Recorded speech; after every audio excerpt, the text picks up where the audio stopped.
Hey there, I'm Scott McLean. This is Counting the Cost on Al Jazeera, your look at the world of business and economics. From fuel to food, the Iran conflict is pushing prices higher. The UN warns more than 32 million people could be pushed into poverty worldwide. Who is most at risk, and how are developing nations coping? Rolling out subsidies, price controls, and emergency fuel imports. Governments from Africa to Asia are scrambling to ease the pressure on households. But can they? And who should pay to protect the most vulnerable?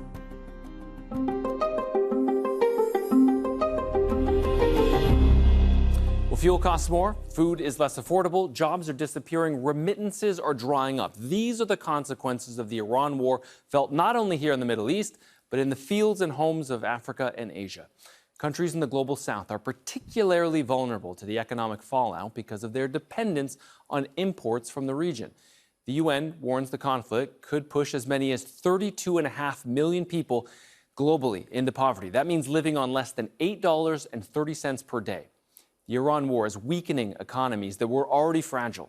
Governments are scrambling, and international aid, it's becoming scarce. So how can a deeper poverty crisis be averted? Fintan Monahan looks at how dire things could get.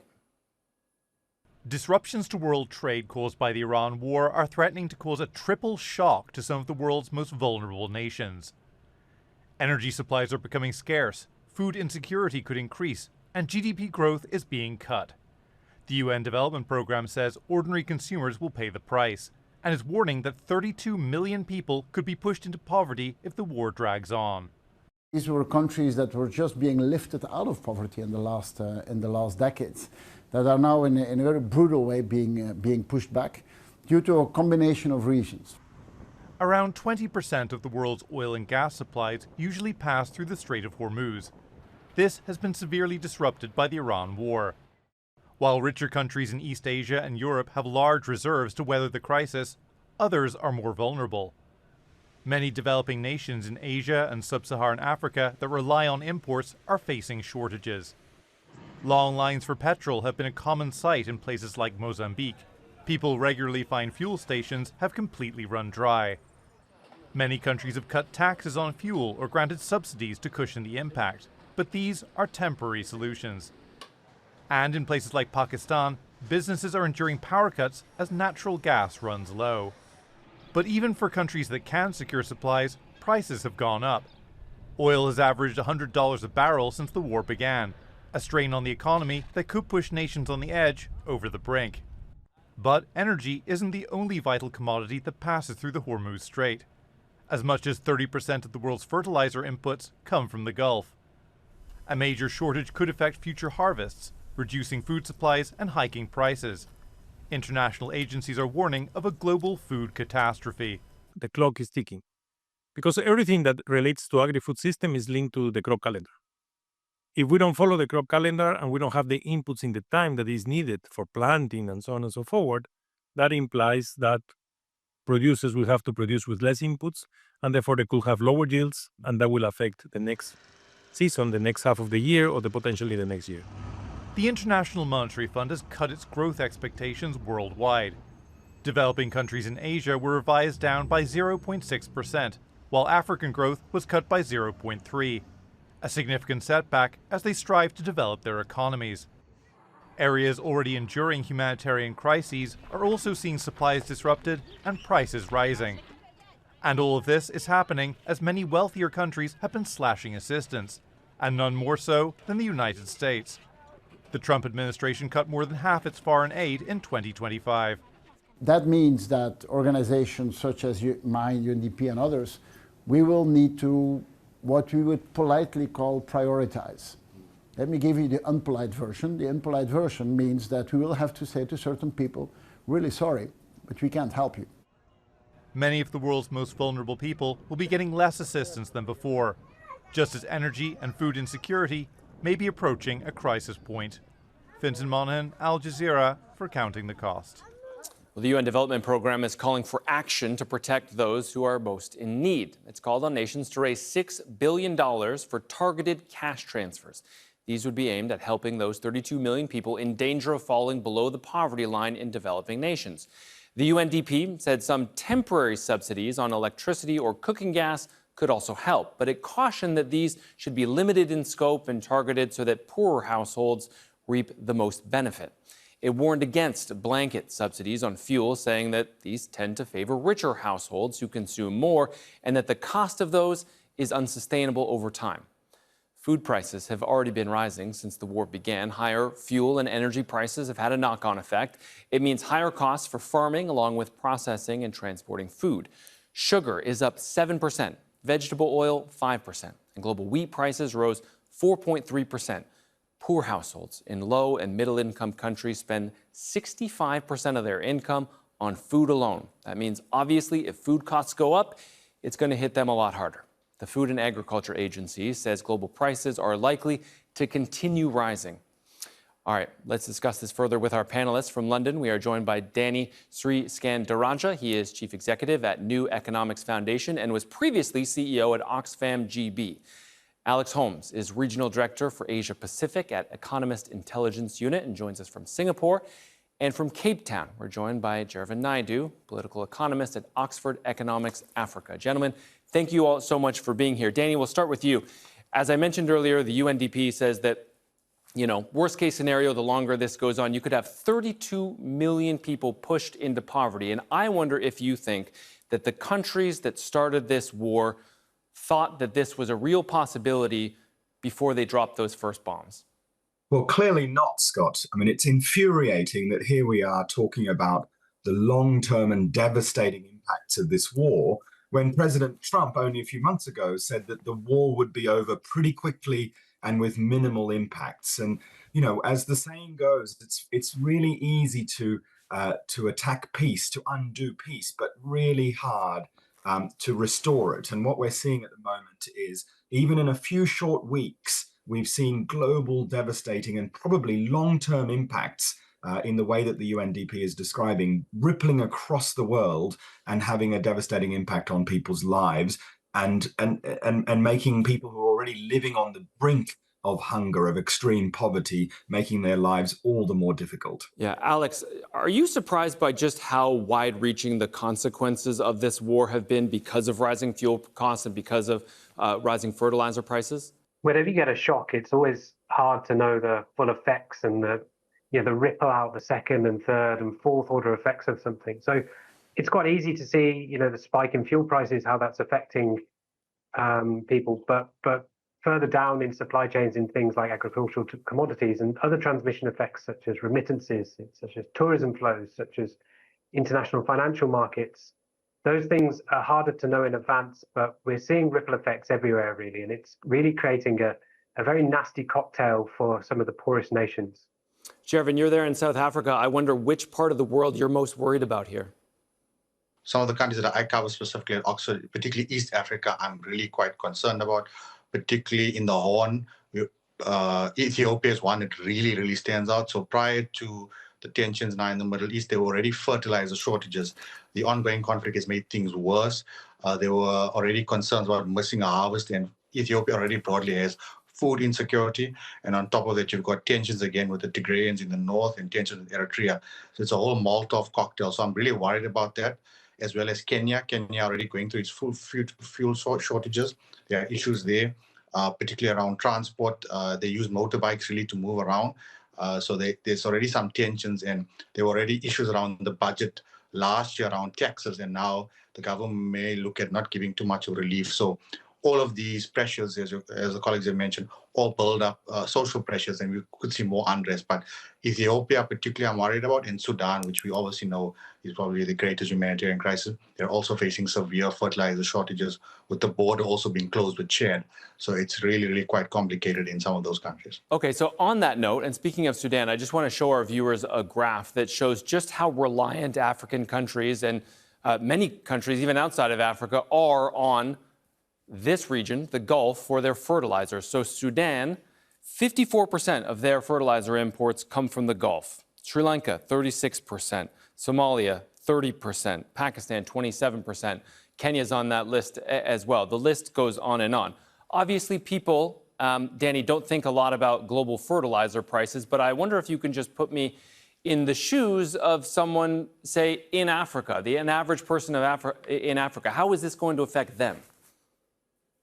Well, look, this really is heartbreaking when you think about people who are already living on the edge of poverty. And I was in Somalia recently, where Somalia imports a huge amount of its grain, as well as, if you've just seen, fertilizer. And what we've seen there is people who are barely affording to live, to buy the grain needed to live, just to survive, are finding that incredibly difficult. The Somalian government is finding it incredibly difficult to pay to support those people, because the debt and the debt servicing that the government's facing is going up. And of course, aid levels have fallen dramatically in recent years as rich countries have pulled back on that. And so, the figure from the UNDP is about 32 million more people going into some form of poverty. In some ways, I'm most worried about the 700 million people who are already living in extreme poverty, people who have less than $2 a day to survive on. It's those people who are suffering the most from this global crisis. So that's an excellent point that you make. And Alex, I wonder if you can give me an idea about what governments are doing about it in your part of the world, in South Asia. Have you seen anything that stands out to you? Yeah, there has been a flurry of activity from governments in Asia, and perhaps that is a silver lining, that we have had a number of shocks in recent years, and policymakers are somewhat attuned to reacting, and so they have been quick off the mark. So numerous things such as subsidies, excise duty cuts, coordinated buying to try and stockpile both fuels and fertilizers. But for some of the poorest nations, they have neither the means nor the government capacity to quickly react. So it's really the richest or the most well-organized nations that have reacted best. And unfortunately, the poorest ones who have reacted the worst, or have not been able to react, didn't have the means to react. So we're really seeing a very diverse impact across Asia, with some countries seeing fuel prices spike by over 100%, and other places able to effectively shield their population from the impact. So it's really worsening the inequality that we're seeing across the region. Jervin, you're in South Africa there, and I just wonder if we can use your country for a moment as a case study. Can you just describe what the problem looks like in South Africa and what the government is doing about it? Yeah, I think building on what Alex says, just generally, firstly, same thing in Africa, as countries are choosing different policy options but are limited. In South Africa's case, the fuel is hitting us quite heavily, because we import most of our fuel coming out of the Middle East. We also get fuel from Nigeria, who, even though it's an oil producer, gets some of its oil, it has to send some of its oil out to be refined. So it's mainly fuel. Fuel is dramatically increased.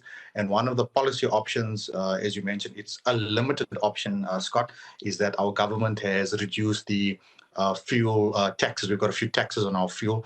It's given us like a 1 or 2 rand difference. It's a couple of cents in dollar terms, but it really has dramatically affected. And also, for those who understand the context of South Africa, our public transportation system is still reliant on taxis or minibuses to transport the large part of population. So as the petrol prices go up and diesel prices, particularly for food, for trucks that transport food and goods, that all goes up. So the government has reacted and reacted quite lately. Just 1 week before our prices went up last month, they removed the taxes, but we're not clear if they're going to keep the taxes up or keep the taxes removed for this one. Because the problem is it affects the fiscal policy. Our government has budgeted so many millions of rands according to the taxes. So you're limited. For now, we're releasing the fuel is the really thing that's hitting us. And we're going to obviously have second round inflationary on food and all kinds of important goods in the coming months. So yeah, fuel's the most hardest hit, Scott.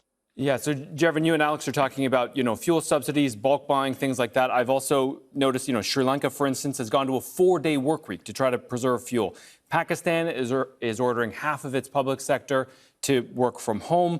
In Myanmar, you're limited on which days of the week you're allowed to drive your car on, and fuel subsidies, as you guys described. But what I don't see in this list and the examples that you guys have described is what the UN Development Program has actually suggested that countries do, which is, they call it targeted and temporary cash transfers. In other words, giving people money temporarily until this is over.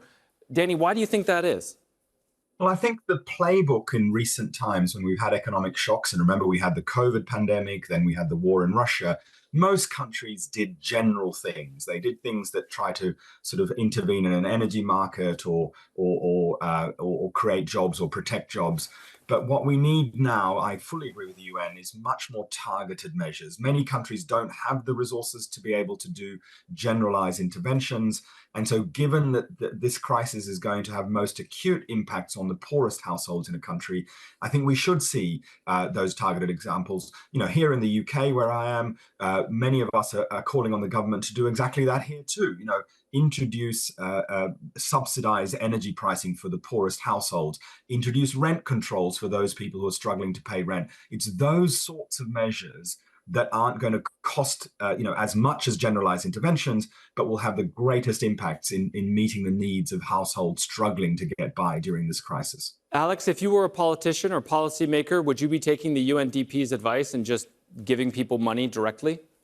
Well, I agree with the UNDP's advice that blanket subsidies are kind of not the answer because they're inefficient, they're regressive, they usually go to the highest households, and they do, blunt the rationing signal of prices. So you do want people to react to higher prices by consuming less, because that will prevent out-and-out shortages. The problem is of doing targeted subsidies, even if you have the money available, you need the government capacity to be able to get that to people. So, Singapore, where I am, the world's most digitized, effective government, it's very easy for the government to give households money directly to their bank accounts. In much poorer countries, do you even have an effective census that you know who those poorest households are? How do you actually physically give cash or digital money to people?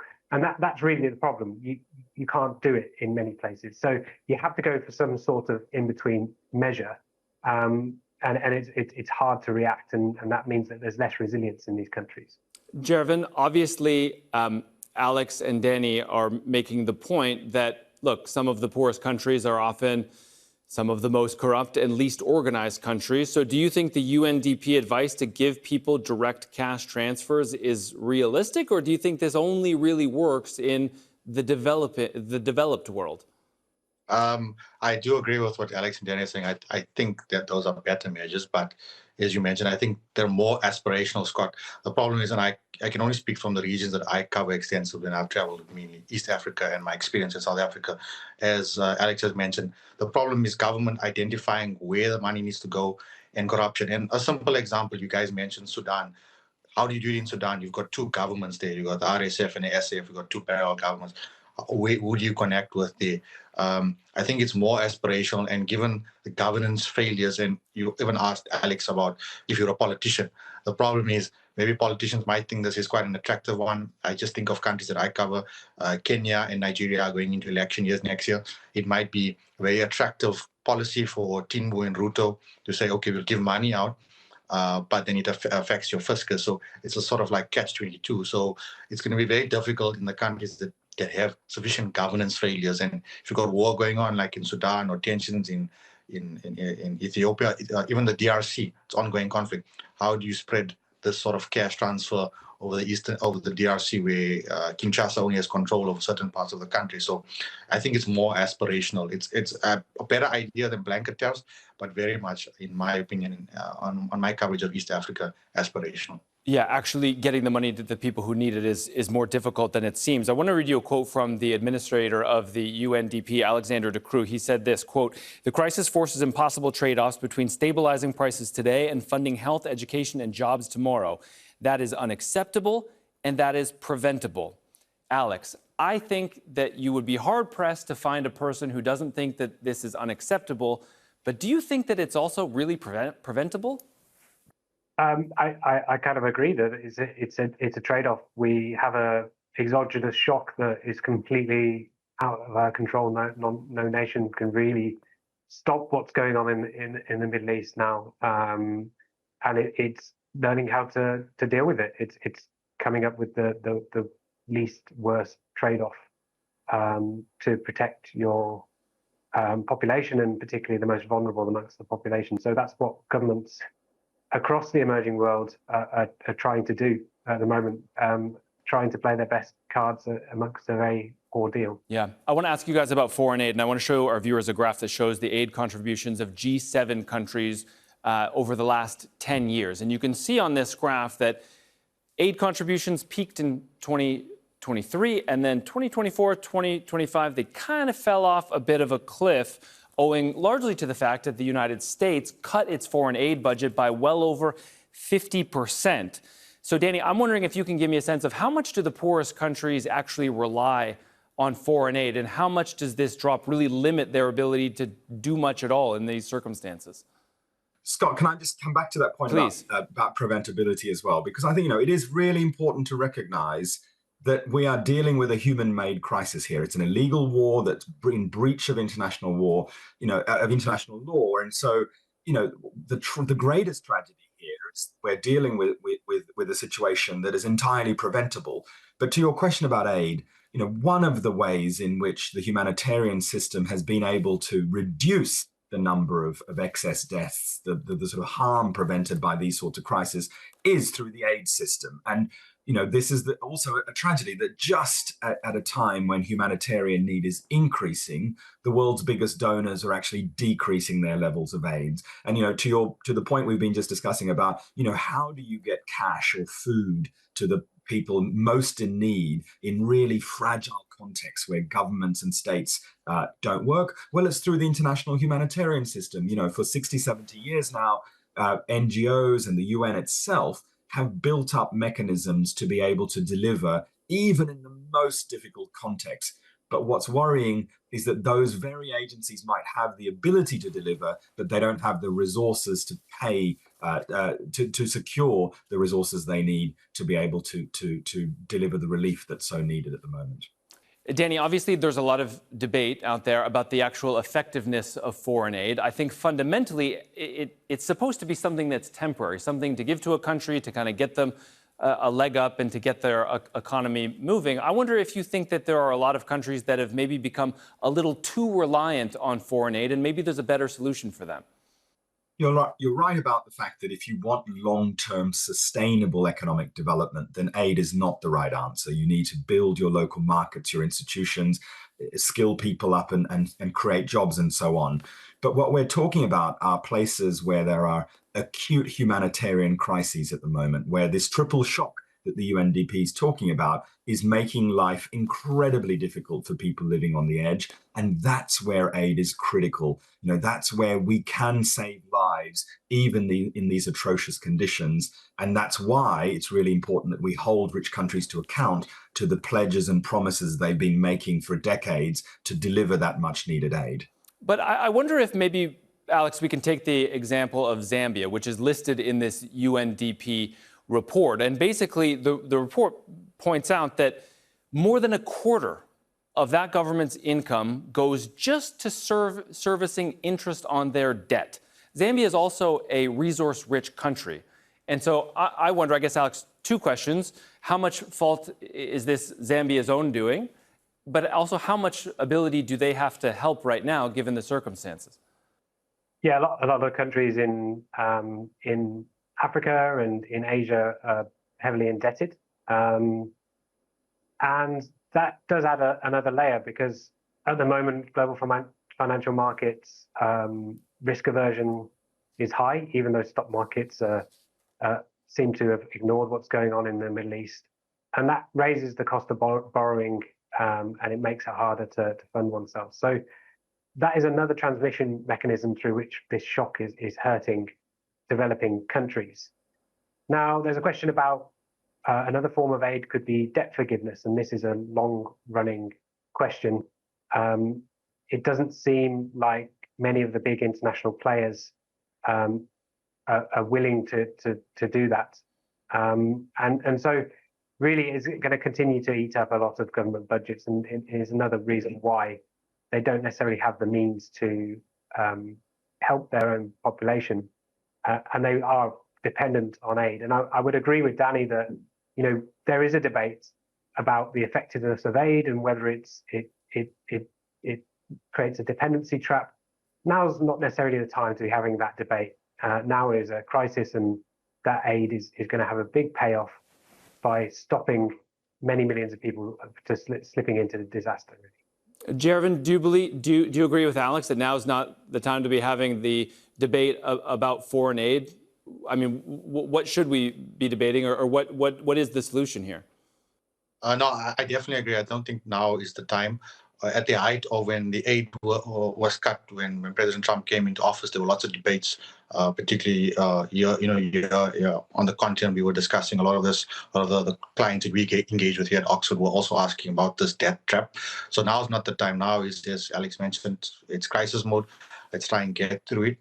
I think the bigger questions is how to sort of wean off dependence of the developing economies on essential things like fertilizer, like fuel. These maybe talk about broader questions about, renewable energies, looking broadly, how can African countries be dependent? And just in the case of Africa, you have major oil producers like Nigeria and Angola, but those countries are still suffering from some kinds of fuel shortages. So that tells us there's structurally something wrong with the global economy, particularly in the developing world of Asia and Africa and LATAM. So I think those are more broader questions we should rather be thinking on, rather than is aid necessary or not. So, Danny, let's answer these broader questions then. I mean, what is the long-term solution here? What is the lesson in all of this beyond just getting people the immediate needs that they need right now? Long-term, what should we be taking from this? How can these countries sort of change their systems to become more resilient to these kind of global shocks? Well, I think the long-term lesson is about systemic resilience. It's, the UNDP is talking about a triple shock here. I wonder if it's actually a quadruple shock that we're facing. Yes, we've got energy prices, food prices, and economic growth impacts. But the fourth shock here is to the economic order. One of the reasons we've been able to make progress on economic growth, on reducing poverty, is we've built an international economic order which trades, which allows countries to export, to integrate into the global market. But what we've seen in a very few short months is the rules of that international economic order seem to be being ripped up and thrown out. That the idea from economists in the past was that there used to be a saying that no two countries that had McDonald's in them would ever go to war with each other, because once you integrate into the global economy, you trade with each other and you don't really want to attack each other. Of course, what we've seen in the last few months and in the years, especially since Russia and Ukraine,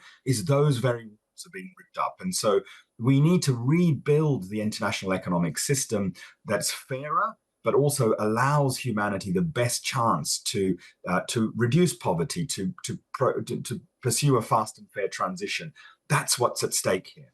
Yeah, unfortunately, today there are a lot of countries that both have McDonald's that are at war with each other today. But it's a fascinating discussion. I wish we had more time. Gentlemen, we'll leave it there. Danny Sriskandaranta, Chief Executive at New Economics Foundation, Alex Holmes, Regional Director for Asia Pacific at Economist Intelligence Unit, and Jervin Naidu, Political Economist at Oxford Economics Africa. Thank you all, gentlemen, for being on the program today.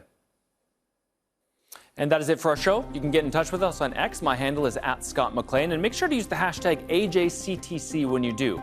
Or drop us an email, countingthecost@aljazeera.net. That's our address.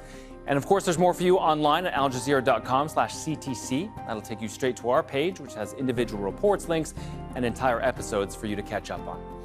All right, that is it for this edition of Counting the Cost. I'm Scott McLean from the whole team here in Doha. Thank you so much for joining us. The news is next here on Al Jazeera.